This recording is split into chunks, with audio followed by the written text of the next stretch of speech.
change a question, change your life. When it comes to planning your life, I want to get you to learn to ask 3 questions now. And the first one is not, what am I going to do? And how many understand why now? Say I. The question you want to ask yourself is, what do I want? What's my outcome? What's my result? The word RPM, the first one, is to get you focused on the target. The target is not the activity. The activity can change. It's what's the result I'm after. If you know exactly what it is you really want, what you desire, what you're really after, clarity is power. The more clear you are on specifically what you want, the faster your brain can get you there. But if you're generally saying things like, what do I want? Well, I want more money. Fine, here's $1, get out of here. Did you achieve the outcome? Yeah, when you're that general, you think you're not getting your goal, you are. The way you language your goal, the way you think about it, you're receiving it. I want to feel a bit better. I want to lose some weight. Fine, you lost a pound, you're done. Because your brain's like a servo mechanism and a bomb and a missile. The old days, you shoot a missile and the target was going, and if you missed the trajectory, you missed it. Today, what happens when the missile's not on course? What happens? It locks onto the heat signature, and what does it do? It moves and follows it. That's the way your brain is if it knows the outcome, if it knows the result. So RPM starts with, I got to know the result. This is a results planning system. The rapid planning method, but you can think of it as a results planning system. I need to know the result I'm after before I ever ask myself what to do. That takes more time, but it's worth it. Now, for time's sake, I'm not going to do this with you right now, but I'll tell you what I do when I've taught this to people and I've got a full weekend to do this in. Just give you a picture. If I asked you right now to write out your name, your full name. Now, some of you abbreviate your signature, but write out your full name in cursive. Go and do that one time. Write out your full name in cursive. I can't even use the word cursive. Is that really the word people still use? It means in handwriting, I guess, but in cursive. Just write it out, full name, because you can do this later on. Now, if I had you get with a partner, and you can try this later if you want. I'm just going to tell you because I don't want to take the time because we have such limited time today. And I have your partner say to you with a stopwatch here, okay, ready? And I go, go. And you write it out. And you tell me when you're done. And it'll stop. And I write down how long that was. So let's say you wrote out your signature and it took 5 seconds. And I say, ready? Write it out. Ready? Go. You tell me when you're done. Stop. And I write down 5 seconds. I have to do that 10 times. You'll find in the beginning, you'll be, let's say, 6 seconds. I'm making it up. Every signature is different. And you probably might get down to as little as 5 seconds. If you have like an iPhone, you could do it as a digital stopwatch. You could see the middle seconds.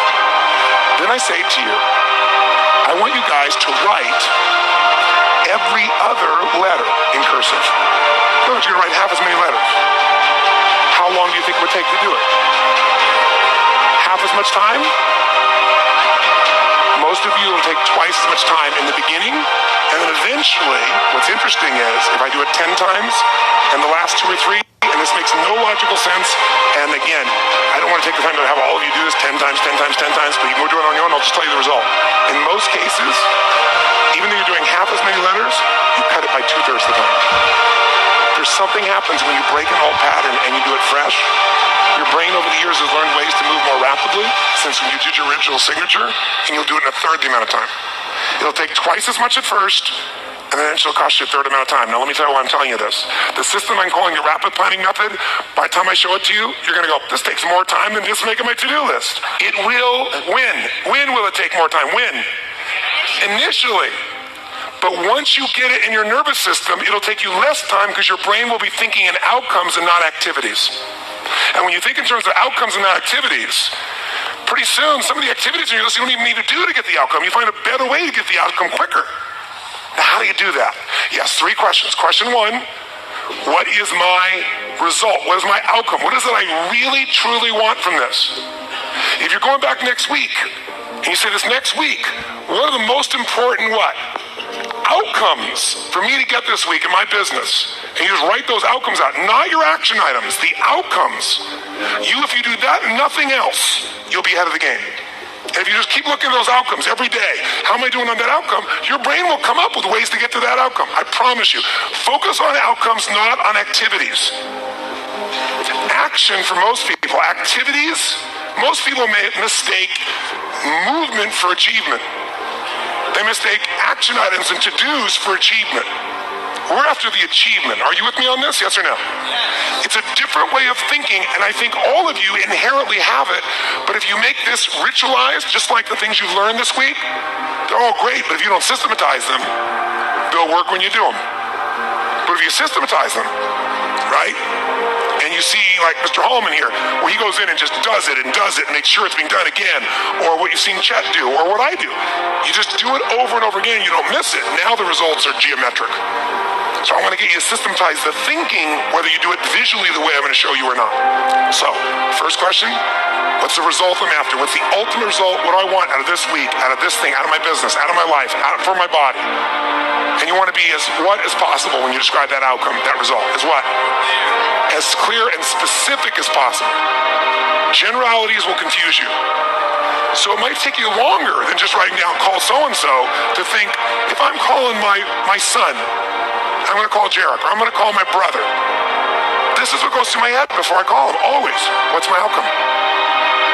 Because I don't want to just call him. I want Jarek to feel loved by his dad. Or I'm thinking about, what's my outcome? I've got to talk to him about this thing that's out there. I've got to make sure I get through to him on this because I want to guide him and move him in this direction. That's what I want to be as his father. I don't want to just chit-chat. I can do that too.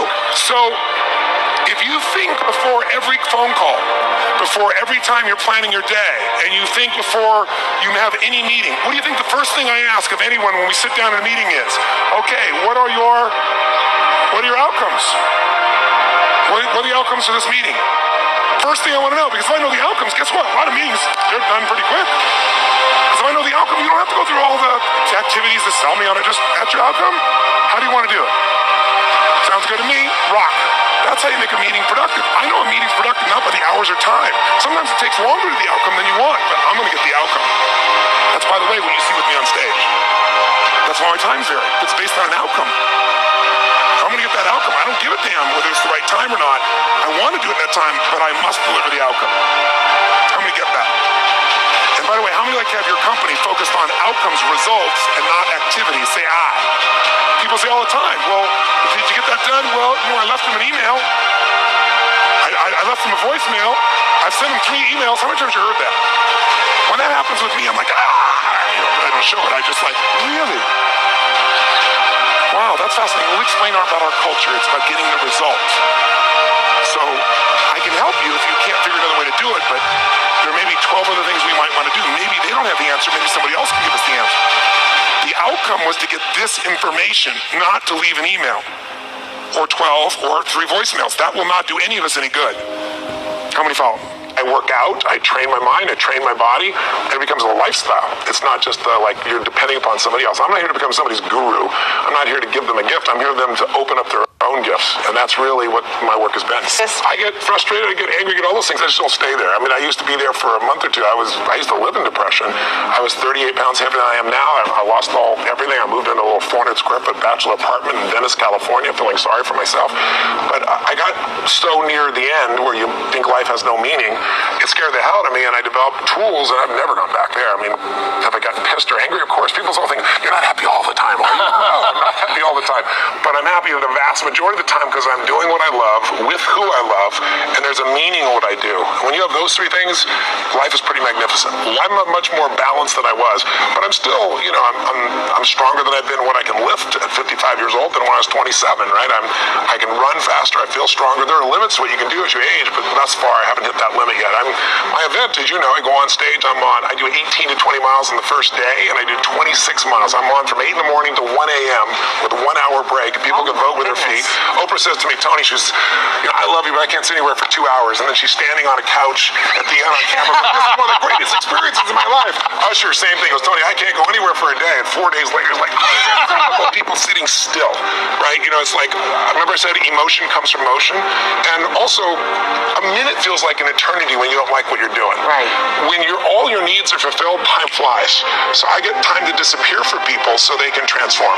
And I do it because because I've done it for so long. I'm doing an event in LA in a couple weeks in October, 22nd, 23rd, 24th, and we have 8,000 people from, I think it's 49 countries. We're translating 5 languages, and people from every walk of life, from young kids to people older, athletes, entertainers, average people will all come and become a family and transform in ways that are just extraordinary. At the end, it feels like a mosh pit, like at a giant concert with people, and they just have a blast. Yeah, great music, by the way. Really? You're a heavy metal guy. I was trying to tell him that you like a lot.